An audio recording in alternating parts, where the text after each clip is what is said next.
Israel ने रिहा किए 24 फिलिस्तीनी महिलाएं, 15 नाबालिग कैदी भी रिहा।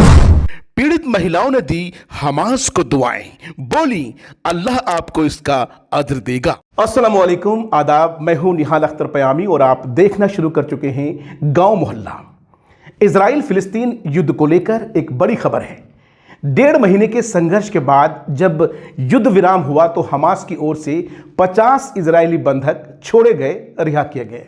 उसके बाद वादे के मुताबिक इजराइल ने भी अपने जेलों में बंद फिलिस्तीनी कैदियों को रिहा किए, जिनमें महिलाएं, नाबालिग बच्चे, जवान और बुजुर्ग शामिल थे।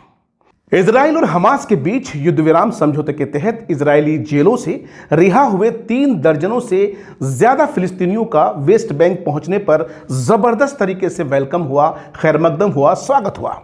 रिहा किए गए कैदियों में कुछ को छोटे अपराधों के लिए और कुछ को हमलों के लिए दोषी ठहराया गया था।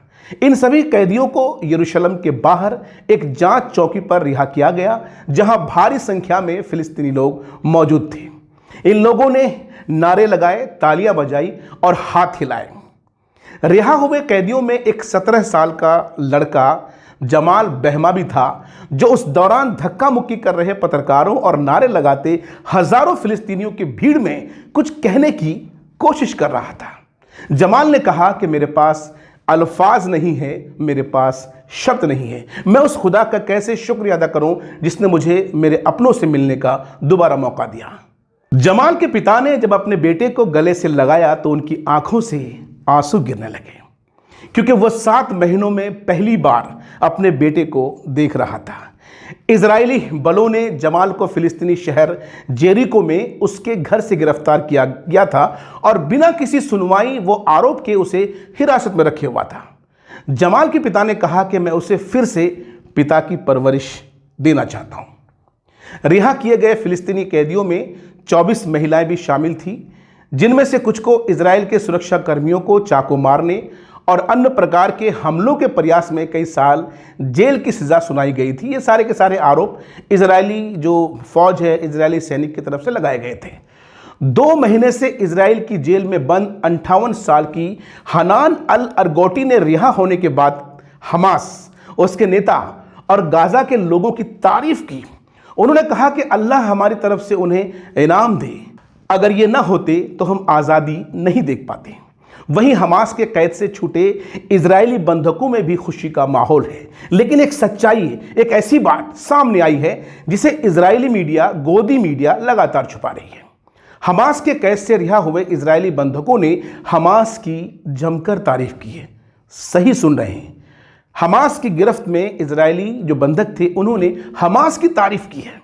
उनका कहना है कि कैद में रखने के बावजूद हमास ने उनका खूब अच्छे से ख्याल रखा, हर तरह की सहूलत फराहम की, महिलाओं का खास ख्याल रखा, उनका मुकम्मल एहतराम किया।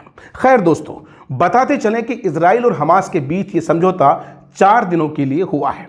इन 4 दिनों में दोनों तरफ से बंधकों और कैदियों का आदान प्रदान होगा। 4 दिनों के युद्ध विराम के बाद क्या होगा, ये एक महत्वपूर्ण सवाल है। जानकार कहते हैं कि सऊदी अरब, कतर और अमेरिका लगातार इस कोशिश में है कि युद्ध हमेशा के लिए रुके, हमेशा के लिए खत्म हो। लेकिन क्या वो इजराइल के सनकी शासक बेंजामिन नेतन्याहू को मना पाएंगे? भारत लगातार इस कोशिश में है कि इजराइल पूरी तरह युद्ध पर विराम लगाए। कल जब युद्ध विराम के तहत हमास ने इजरायली बंधक छोड़े तो सबसे पहले भारत ने इस पहल की सराहना की। पीएम नरेंद्र मोदी ने दोनों देशों को बधाई देते हुए कहा कि समझौते की इस पहल के लिए भारत दोनों देशों को बधाई देता है। वो आगे कहते हैं कि युद्ध किसी मसले का हल नहीं है, मिल बैठने से हर समस्या का समाधान संभव है। इजराइल और हमास के समझौते को लेकर आप क्या सोचते हैं? कमेंट के जरिए अपनी प्रतिक्रिया जरूर दीजिए। इस वीडियो में इतना ही। दीजिए इजाजत, रखिए अपना ख्याल। टेक केयर, अल्लाह हाफिज।